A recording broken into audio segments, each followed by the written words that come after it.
Hi, I'm Greg. And I'm Betsy. And this is Going on 30, a Popping College side project where we love or leave. Love it or list it? No. Oh, sorry. Sorry, take that out. We'd have to pay money for that. Movies that were nominated or should have been nominated for Best Picture 30 years ago this month. Looking at Tom Cruise vehicle. We're back into the world of cruise. We're on cruise control. Yeah, if anyone wants to know some of our feelings about Tom Cruise, you should return to our episode about Rain Man from our last Going on 30 cycle. That's right. Born on the 4th of July. I wanted to be a good American. I wanted to serve my country. I couldn't wait to fight my first war. We got him! Look, get out!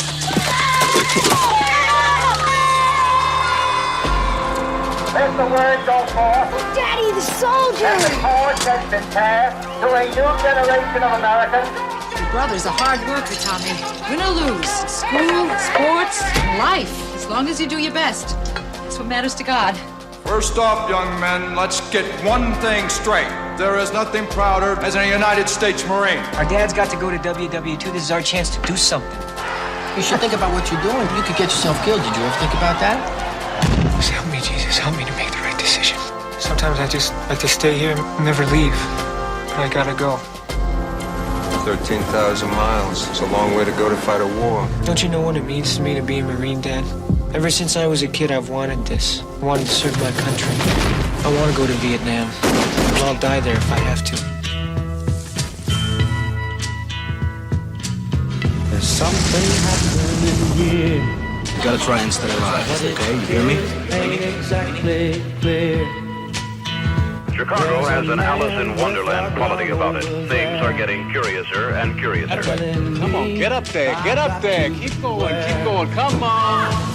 What's that sound? Everybody look what we want. 1, 2, 3, 4. We don't want to sing it more. 1, 2, 3, 4. We don't want to sing it more.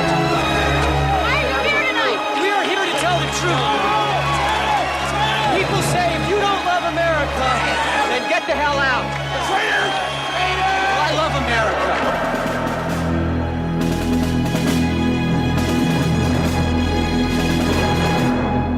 I have a brief description of this movie. Betsy, Okay. would you like to hear it? I would love to hear it.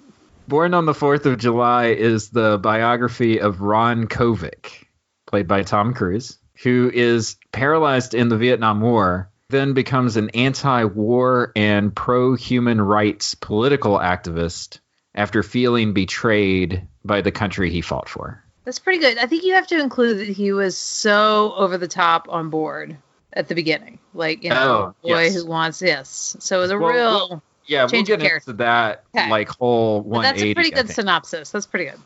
Well, before we get into all that, what's your history with Born on 4th of July? I believe I saw this in the movie theater, Greg. No kidding. I think, what? Well, is it R? Oh, yeah, hard R. There's like 289 F words. Okay. All right. So maybe not. I was 15. But I do remember. I saw it. I had the soundtrack. I love the soundtrack. Like, while my parents loved, like, their soundtrack they loved was The Big Chill. I think as a child of baby boomers, you end up falling some in love with their music, right? It's like, oh, we love, wear tie-dye t-shirts and love Led Zeppelin. And my parents were not hippies by any stretch of the imagination. But I distinctly remember that the flag overlay with Cruise in the army helmet on the cover of the soundtrack, every time the score came on, knew it. Every time the music came on, knew it. I was having a whole music flashback throughout my rewatch on this. Does the soundtrack have the John Williams score on it? Yeah. Oh, okay. Yes, it does. Interesting. And so I was 15. I was moody. Right. I loved a good soundtrack. I loved the Jurassic Park soundtrack. Super nerdy. Totally into it. And I can remember, like, if I was reading books like Red Badge of Courage, like, while I was listening to things like George Winston, Red Badge of Courage, whatever. Interesting. Yeah. How about you? So this was in the Cruise wing of our VHS library. Right. right?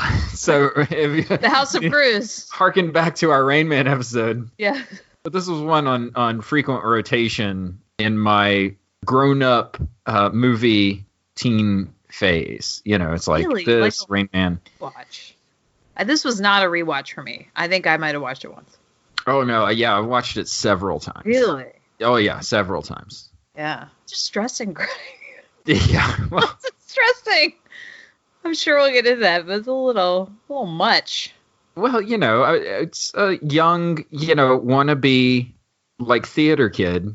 Right. Like, Tom Cruise was going play. He was making choices in this. That's, Making you know, choices. that's fun. He's That's getting fun his for a theater method. kid. He's getting his method actor on. You know, he's taking the hair down several notches from Rain Man, several notches down. But then it goes long, and then that becomes a problem. I'm sure we'll talk about that. Ugh. It's a little stringy. Yeah, it gets a little stringy. All the hair work. No hair work. No hair and makeup getting nominated for this movie. Please say no.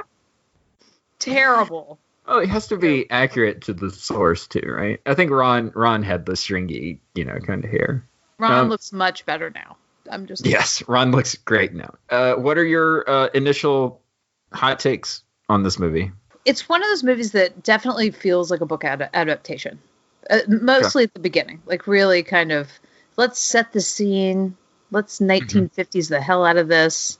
You know, every trope that you could possibly find in 1950s Long Island present in this little town. I think for me, again found the movie really hard in places. I think particularly around Ron's family and his parents and that whole scene where he comes home drunk, I think was like one of the hardest things to watch. I remember knowing that it was really troubling and I couldn't exactly remember why. And then when we got into the whole catheter stuff, I was like, oh my gosh, yes. And I feel like, you know, now watching it as an adult and as a parent, it landed differently than Ron. You know, I was at that time, you know, my dad was in Vietnam, was on 2 tours, was a ROTC guy in college. So was a bit, you know, signed up for this and went on his first tour and liked it well enough that he was going to be career Army and then got married, went back, and it was bad. It was bad. Like poor decisions being made on the ground, people being promoted who shouldn't be promoted, you know, and he'll talk about all that. But, you know, I had my dad's Vietnam hat, like his little kind of like army green with his Carmody across the back and was fascinated some by that because it was an experience he didn't talk about.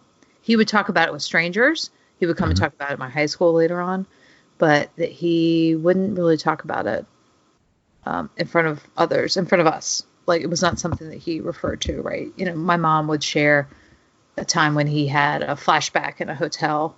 And those things were really visceral. The when he would kind of space out and have those PTSD moments, which we now know is PTSD. That word I don't think was even used in this movie, right? No, like or maybe even, shell shock, maybe right, shell maybe shock. that, right? Or even talking about Agent Orange or any of that stuff, Agent Orange. But yeah, the helicopter passed over the hotel in the night, and he got on the floor, sweating and breathing fast. But Stone just directs in this way that Oliver Stone directs. So many facial close-ups. I couldn't handle it after a certain point. Like it was just, we're zoomed right in. We are right on Kira Sedgwick's face. We are right in on his face. We're right in on Mom's face and Dad's face. And people are losing their minds. And they're super emotive. But the framing was so tight that it really, the frenetic chaos that I think he was able to communicate with that, I had not picked up on that before. Just how chaotic the 60s felt. I didn't feel it as much in his shots from the 50s, but as we moved into that time, just facial close-ups and really tight and lots of emotion, and it was rough. It feels like a series of memories more than actual events. Like everything has an unreal kind of blurry quality rather than a stark reality. Like all of the 50s, like, you know, sock hop stuff felt like like, wistful, it was like heightened. Yeah. It was all too perfect. I'm going to run out in the rain and dance with a girl I love, and I'm going to... Moon River, like all of that stuff felt like how you would remember something, and it's not an accurate memory, It kind of, I don't know. It's not dreamlike. It's memory-like, In contrast, though, the Vietnam stuff feels very visceral and very stark and very real. And then the stuff that comes after it, the post-war part of the film, sort of harkens back to that kind of, especially the Mexico scenes, feel very blurry and very, like, a lot of non sequiturs. And nothing really goes naturally into the next thing. It just feels very herky-jerky, the way memories can sometimes, like, lead you down very different paths. I think that that's a filmmaking choice, and I think that it worked. It's just that, this is a long movie. This is a long movie. Lord. I did pause it at one point, and I was like, all right, am I staying up to watch the rest of this? And I was like halfway. Yeah. I was like, oh no. Oh no. Well, and to your point on memory, I think often with Oliver Stone, it is hard to tell where he and his subject are separated from one another. He tends to pick projects that are super personal, or at least ones that he makes personal. Like, he has a very specific point of view, Oliver Stone. And all of his movies, I think, fit into that. Well, and that he tends to pick big topics that then he's going to go back and rehash. Yeah. He's going to make a Trump movie, right? He did Nixon, he did W. Like, if he's going to make another movie, it's going to be a Trump movie. You would think. Yeah. I have a question for you, because I wrote it in my notes. I'm not convinced. I haven't convinced myself that it's true, though. And that's the sort of downward spiral of hope for Ron in this movie. I feel like it works. Like, the way that everything unravels in his life represents the fading of hope for him. And then the bottom is Mexico. The bottom could potentially be when he swallows the worm, right? Like, that could be rock bottom for him.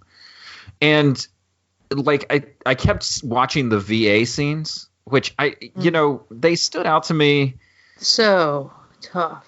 I think the first times I watch it, but this time, having had a little bit more experience, having worked in a spinal unit at a VA hospital as a chaplain, like, you see things a little bit differently than maybe you did when you didn't have that experience. Similar to what you were talking about is, like, watching this without kids versus watching it being a parent, right? He starts off his treatment with such optimism and such sort of, like, the way that he would approach a mission of, I'm going to go in here, I'm going to conquer this, I'm going to walk again, I'm going to walk out of here. To have the setback, like, that's the first big break that shows that he's going to start to fall. Literal break. Literal break. But sometimes that's how life is, right? Yeah. Like, you have optimism until something super bad happens, and then all of a sudden the wheels start to come off. And it's like you can't get back right again.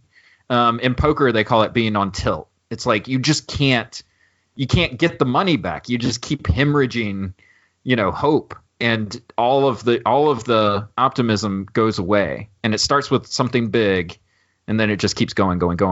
And it felt like that worked sometimes in this movie. Well, and that it started in his physical body, and then he comes home, and then it's in his mental. Right, because his family's not quite the same. His friends aren't quite the same. Everything's off. Right. Yeah. And he starts out being super pissed off that people are burning the flag and, love it or leave it and all that kind of stuff. His brother doesn't want to tell him he's against the war. And that he's still on board so hardcore. I serve my country. And they just want to take from me. Just take, love it or leave it. That's what I think. I gotta do some homework rounds here. And then the other side is angry. Because we're not winning the war. How can we win a situation like that? How can we win? Tommy, what's the matter? Nothing. Anybody listen around here? Tommy. What? Tommy's gonna fail English. He's gonna start working on himself. He doesn't believe in the war. What? He thinks we're doing the wrong thing over there. He thinks it's all a mistake. A mistake? What is this? Spit it out. You believe in demonstrators? Huh? What? No. Don't talk anymore? What, is this true? You don't think we're right? I don't agree with everything you're saying, okay? I don't think you understand. What does Tommy I don't know understand. about anything? He's hanging around with those creepy long hairs who take drugs. They That's smoke not true. pot. That's not the What reason. do they know? Have they ever worked What's for the a reason, living? Tommy? You want to burn the flag? Huh, Tommy? What is it? You want to bring down this country? Love it or leave it, Tommy. You know, you could just love it or leave it. That then you then watch the trajectory of the leaving of that, of what is now this new normal that he's living in, but that he has to go through a lot of drinking and a lot of poor choices and all these kinds of things to kind of find that again, and that it all becomes a mirror and parallel to how the country is viewing the Vietnam War and how it is disregarding its veterans and all of that as well. Seeing a bunch of vets down in Mexico, that I didn't see how that was really a part of his transformation for justice either. It feels more like the advocacy in the hospital would have done more of that to really be a portrait of being forgotten. I think the Mexico scenes are important. This time watching them, I wasn't really affected by them. It just felt like, oh my gosh, we got to get through Mexico now. It's like, it's just a lot. And I think that I kind of had this feeling of hoping that Willem Dafoe was going to like pump some energy back into the movie. And I just don't think he did, really. It was interesting seeing two actors from our previous series. Yeah. Showing up playing very different people, with Ron Kovic in this deep moral center, which was very different from Rain Man. And then Willem Dafoe, difference between Mississippi Burning, and they're actors. But it was interesting to watch them come together again in this, in this way. What is your best scene? I mean, probably the most disturbing. The fight with his mom. You can't stay in This this is what you house. believe in, isn't it, Mom? This is what you believe in, but I don't. You can't stay in this house. I don't believe in him anymore. Go to bed, honey. Because It's he only had to okay. spend I'll 3 take days care up of there. Me, I got to spend the rest of my life. I wish I were dead like him. You don't know what you're saying. That's the problem, Mom. I'm not dead. I gotta live. I gotta live and I gotta roll around. I gotta remind him of Vietnam. He won't listen. He won't change. Ronnie, please, you gotta take your mom seriously. You can't drink in this house. They told us. Go fight! Go kill! Sergeant man, rain car! Yes, car left! Car left! Car left! You know, it's all a lie, don't Watch out! Honey! Why? Stop it! Go to bed. You're sleeping off. What did they do to you in that war? What happened to you? You need help, Ronnie. You need help. You need help. Tell them all what they did to me. Honey, stop it. What they did to this whole block, this whole country. They're gonna call the police We this went time. to Vietnam to stop communism. We shot women and children. You didn't shoot women and children. What do you say? What said the war? Communism, the insidious evil. They told us to go. That's what they told us. Thou shalt not kill, Mom. Thou shalt not kill women and children. Thou shalt not kill, remember? Isn't that what you taught us? Isn't that what they taught us? Stop it! Stop it! I don't want you in this house. You're out of this house. Ron, come on now. You made your point, now stop! No!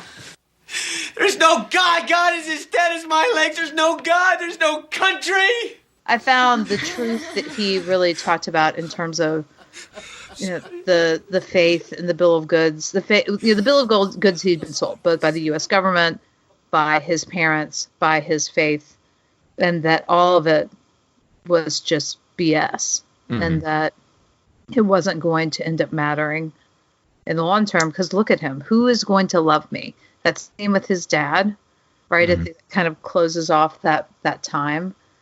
Who is going to love me? And it's an experience that I don't know what that feels like. Yeah. You're really on the deep level, but it was one of those moments where I'm like, oh, Tom Cruise, you're doing a good job. I thought it was excellent, actually, in that scene. I agree with you. I think that's probably the most powerful scene. It's funny, there are quite a few times in this movie that he references like the loss of his genitals, his castration. And it feels like that's the key loss for him as a character, as opposed to like the use of his legs. It's the loss of his genitals that makes him feel like less of a person. Yeah, there's a lot of genital focus. Yeah, a lot. Over the course of the film. But I mean, if you've grown up with this, 50s mentality and not a machismo mentality, but just he's in this house surrounded with Roman Catholic family with a cajillion kids. Like I have no idea how many kids are in the Kovic family, 5, 6, and that is you have a big family and you're able to take care of them, right? And that's what shows your worth. And what does it mean to be a man, right? So like those scenes of him at the parade as a boy, and he tells his dad, like, look, Dad, the soldiers. And you can see that, like, that's about him sort of expressing, like, oh, that's the ultimate in masculinity. That's what it means to be a man. Talking about his dad going to war and coming back, his grandfather going to war and coming back. You know, he has the very specific idea of what masculinity is, what manhood is, and he can't be that anymore. And it comes out in this moment. I'm trying to think of a word other than sad, but it's just so very sad in that moment. But and that he's angry too. It's like it's so much, and I think that Tom Cruise does a great job of sort of embodying that feeling of like tremendous sadness, tremendous anger, sort of bound up. And who can you lash out at except the mom who's sort of planted this mantra in your head to begin with, you know? Okay, best performance. I'm going Cruise. You're good. You're just going to go ahead and say it. Here's the thing about Cruise. Like, if he wants to, I think he can give you a good performance.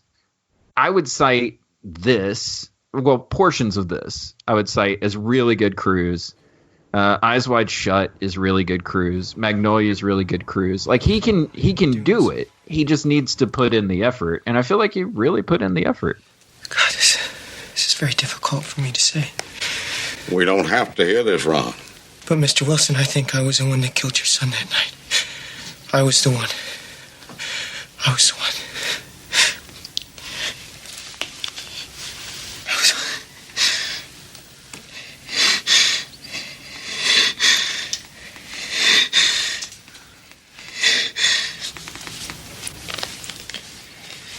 What's done is done, sir. I can't ever forgive you. But maybe the Lord can. I feel like his performance is so dominant that even just looking for another something to nominate is not really possible, right? It's so, even in a movie that is so long, it's so centric on him. He does do a good job. I'm going to give it to him. Even though I have. This is much improved from Rain Man. You have to admit. Much improved. Much improved. I got stats about the movie. Yeah, let's do it. Stats. I need a theme song. I need a stat theme song. Yes. Stats about the movie. It opened on December 22nd, 1989. Ooh, Christmas release. Go watch it with the whole family. Merry Christmas. Merry Christmas. 289 F words. Merry Christmas. A lot of MFer too. Like there's a lot of you got to mix it up sometimes. Domestic gross of $70 million. It was the number 22 grossing movie of 1989. Wow. Tom Cruise, man. Yeah. It's the number 1,176 top grossing movie of all time, between a movie called Act of Valor. Feels like it would be of a piece with this. And 7 Pounds. So it's between Act of Valor. Yeah, that movie. Yeah.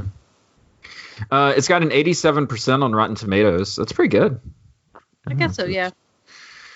It is number 6 on the movies of Tom Cruise list on Metacritic, between Risky Business and Mission Impossible Rogue Nation.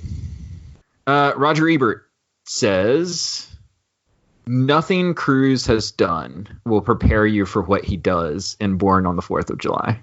4 out of 4 stars. 4 stars! I saw that. I think it was just sold on the Cruise performance. Well, I mean, there really isn't a lot of other room for other things, to be honest. In the same way that the framing is very tight, there's really not a lot of room for anyone other than Cruise. It's true. No Pauline Kael review for this. How did it do at the Oscars? It won 2 Oscars, Betsy. What 2 Oscars could Born on the 4th of July have possibly won? Okay. I'm going to go with, and I can't remember whether this is, I don't think we've divided the screenplay awards. Okay. But if it was, it would be adapted screenplay. Okay. And then the other would be best director. Okay. You got 1 out of 2. 1 out of 2 ain't bad. Okay. Best director. Best director, Oliver Stone. Yep. Best film editing. Seriously? I don't know. I mean, there are some awards at the Oscars that feel like, oh, it's a battle scene, and that must be really tough. Yeah, So war let's give movies. them film War editing. movies get a lot of editing awards. do. Yeah, They do. yeah.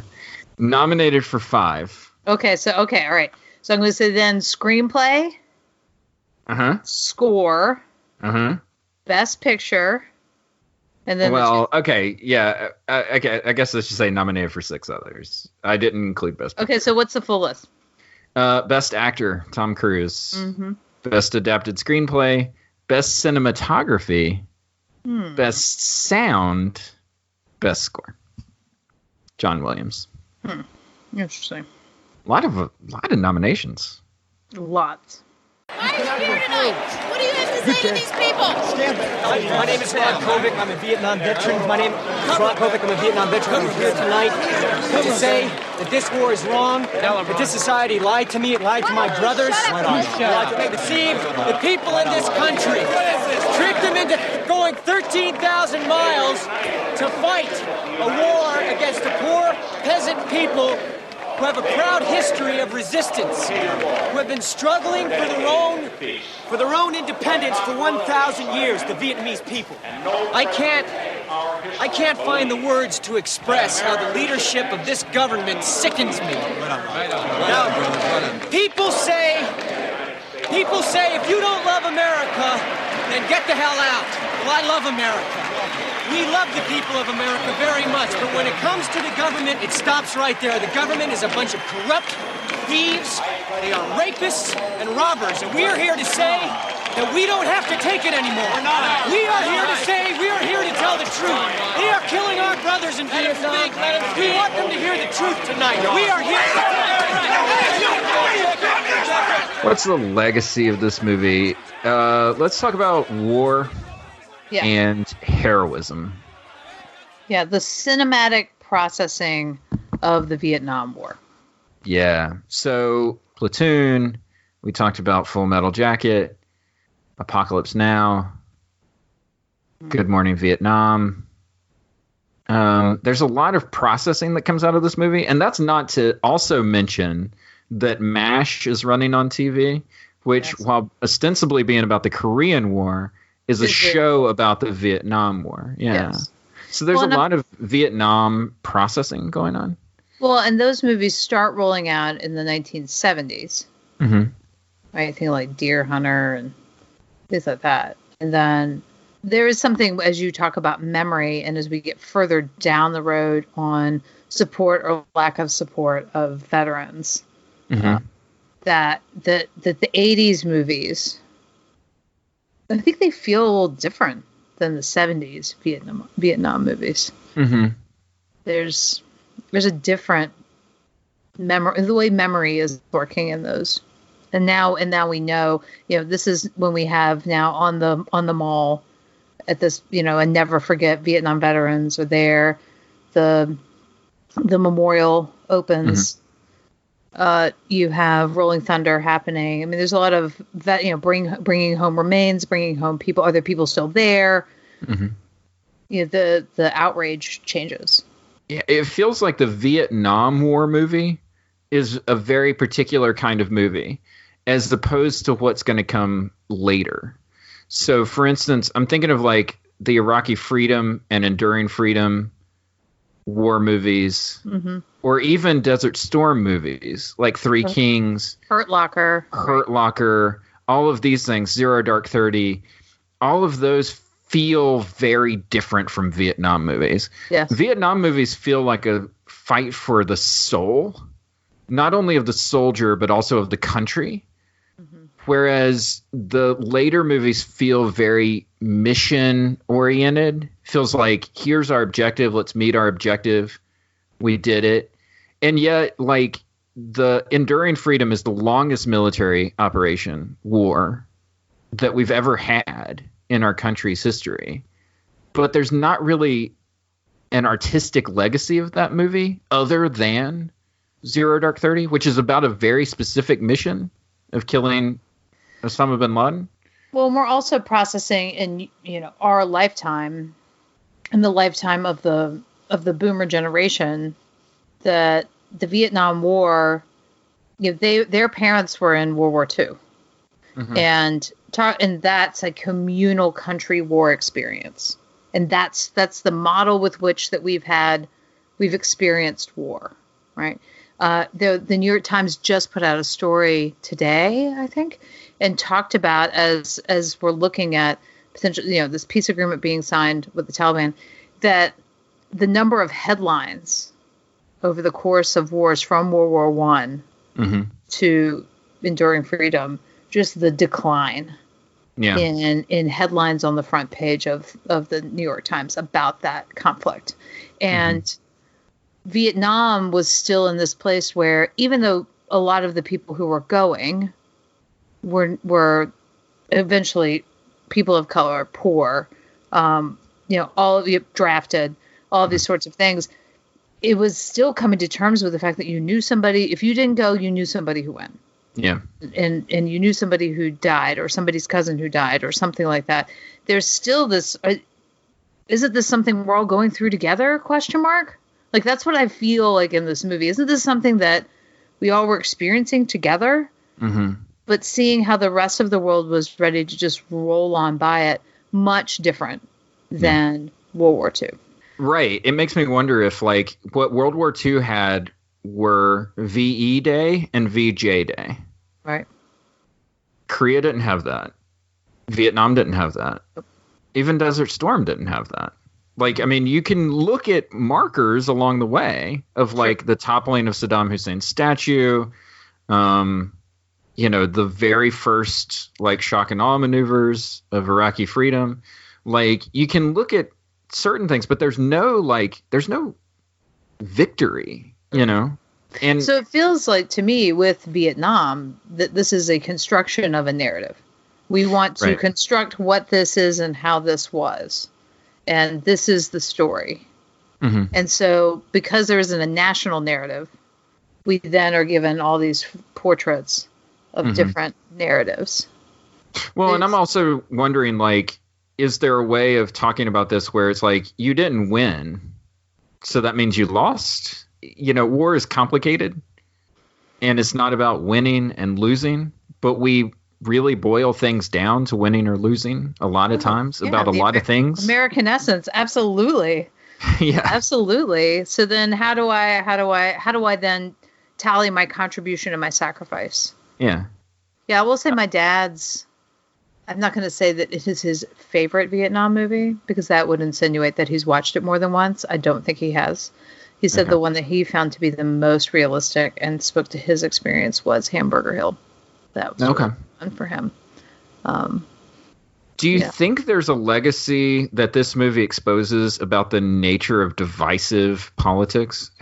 Because that's something that's very much a part of our world now, right? How did you watch them getting dragged off of the floor of the convention in the Republican in 72? That had a very different feeling to me. Yes. Yeah. Than especially in the hunt for the 2020 election. Yeah. My how you experience the Republican Party and those Trump rallies now, just these guys, and I'm looking at these young men who are yelling at him. And I'm like, you're not in Vietnam. Have you served? None of you have, because you have, bone spurs or a foot issue or whatever the hell it is that's kept you out. And you weren't there. You don't know in your little styrofoam hat. Right. And that head on that face, it made me mad. I was angry. Right. You're up in that young white male face. Yeah. Like, that's very angry, wearing a stupid hat and yelling obscenities at 4 more years. 4 more years. And then, you're un-American. Get out of. You're a communist. If they even knew a smidge about Ron Kovic, they could never call him that. But that we call and we throw that stuff around, and we do it now. Same way. Yep. Right. It's fascinating to me because, I'm watching a film where people are yelling at each other about ideological disagreements. And it's like, this could easily be Twitter 2020. Sure. Right. Like all of the things that are being yelled at Ron at the Miami convention, all of the things that are being yelled on the university campus could very much be like just snapshots of Twitter today. Agreed. Well, and now that I think about it too, I think what Ron's trajectory was in terms of where he ended up being the most effective and heard, of course the university protests would not be that place. Right. Of course that didn't connect. He really wanted to go, and he says it on the floor, that this is really about the government. Mm-hmm. And wanted to go into the heart of that sitting and being disgruntled and having, making a speech on a college campus is not where he wants to go. And that at the end of that scene, they're like, all right, we're going to get back on the floor again. Like it was very much, and it felt like felt like a military moment. It was an operation. And he was like, all right, we're doing this and you're doing that. And, and here we go. It had similar echoes to his taking of that village, like all of the stuff from earlier in the film. There's also something about the reality of something and the mythology of something, and whether or not, if the reality doesn't fit with what we want the mythology to be, then we'll just run with the mythology. It's the whole like man who shot Liberty Valance argument of, print the legend, right? Because it's a more compelling narrative than the truth. The scene where Ron is giving the speech before his hometown, where he's the grand marshal of the parade, and he's being introduced by this guy who has a very specific way of thinking about the world and understanding a soldier's place in it and understanding what a love for America looks like. Mm-hmm. And at the end of the movie, it's Ron saying, I love America. I love this country. And he's getting arrested and he's getting thrown out of the convention floor. And it's like what he's trying to tell you is, I love America. I am real. I have been hurt by the system.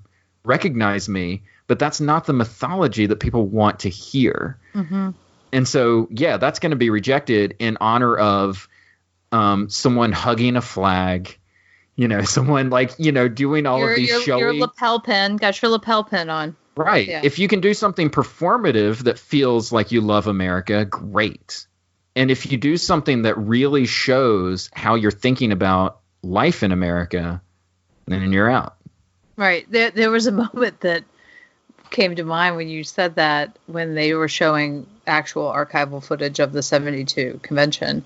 And there's that moment where they're doing like this whole choreographed thing on the floor of the convention with flags. Like people are walking back and forth and they're, like and it's performative. Yeah. And he's like, no, I've actually been there and I've actually done this and I've stood up for this and defended this. And I have some issues. I have problems that need to be addressed because I do believe we can be better. Yeah. It's this return to hope. And I think we feel like we're very much in the valley for a large chunk of this movie. And then, I would have liked a little more up there, but I actually think it would have been really cool if they had ended it with Ron Kovic's actual address. Yeah. From the 76 convention. Classic going on 30 question that we forgot to do with The Abyss. Oh, here we go. Who is this movie for? Should we answer it for The Abyss and for this movie since we forgot? Sure. For The Abyss is for everyone. Enjoy. I think it is for everyone. Enjoy. Everyone loves it. All people, because we're bringing the world together through sea aliens. The Abyss is for everyone. Yes. This movie is a going on 30 classic answer. Oh God, boomers. Boomers. Yeah. Yeah, a little bit. Just a smidge. But, can we talk about Oliver Stone just really quickly? Yeah, sure. He's a really good filmmaker. This is a well-made movie. He can be. It's long. And he is another person who's a bit problematic. Yeah. It's long, but it's a well-made movie, I thought. I said he's like the Clint Eastwood of the left in that his ideas are so overt that they become preachy. Mm-hmm. Yes, there's definitely some dead horse around his movies for sure. Yeah. You know, and I like your contrast with Eastwood. And that contrast, I think, with Eastwood has become more apparent in the last decade. Right. And I guess I should say what Eastwood has become, because we're about to run into some really good Eastwood movies. I know. And it makes me, oh, man. What is your rating? What did I give The Abyss? Oh, man, Betsy. Oh, I did. Hang on. You got to keep up with these. I've got to start writing these down. You should just have them at the bottom of your notes every time. I know. I should put The Abyss and then whatever you gave it. Hang on. 3.75. That's what I gave it? You went several numerals after the decimal point. Where are you? Oh, I'm at a 2.5. Oh, jeez. I know. Okay, well, then I'm feeling fine about my thing. Okay. I feel like in terms of cultural artifact that it is, I find it really interesting and compelling in the way that it is. I do find parts of it that are overwrought. It is probably one of the better Tom Cruise performances of his career. So I do have a bit of I want to acknowledge that work. Okay. And I also just Ron Kovic as an individual. I think maybe I'm a little clouded by the biography aspect of this movie. It's long. It's long. I mean, maybe I'm even more of a 3.25. It's just, it needed some editing. Some editing. Okay, where are you? I'm at 2.5. 2.5. Not even a 2.75. No. Okay. So how are you there after some of the lovely things you said about this movie? Here are my notes for 2.5. I find this movie to be a tough hang. Cruise is great, but the material here feels off. Like it just doesn't quite match up all the times. Okay. It's way too long at the expense of understanding Kovic's narrative arc. Like I feel like I lose sight of where Kovic is in his journey because the thing just keeps going and going. Yeah, I would agree with you. And also the fact that we have holes in some of the parts that I wish I'd really seen that in his transformation. Feels like there's missing elements. And then I'm like, oh dear God, you can't add anything more to this movie. That means there's stuff we got to get rid of. Why did the Academy nominate this movie? I mean, is it simply because it's a war movie? Because it's a prestige cruise movie? What's the appeal? There's no other war movies nominated, correct? Not this year. I'm always fascinated by the going to the mat that a director would have to have made to get a movie of this length released, particularly at this time. I think the Academy likes it. I think the Academy likes it when an actor stretches. Yep. I think it's the Cruise bravura performance. Yeah. Yeah. What's Cruise's next film, Greg? Few Good Men? No. We got a little break before we get back into another military movie. Days of Thunder? Days of Thunder. Cole Trickle. So oh my God. It's like he goes back to the bread and butter after doing this one, God bless. But I think the Academy loves it when an actor really pushes. We have no further to look than Joaquin Phoenix's Joker performance. Exactly. Okay. Where does this movie rank with 1990? So you got Born on the 4th of July in one hand and The Abyss in the other. Which one are you throwing on the ground? Abyss is number 1 so far, and then which is number 2 for me? What about you? I have The Abyss ahead of this, ahead of Born on the 4th of July. Yeah.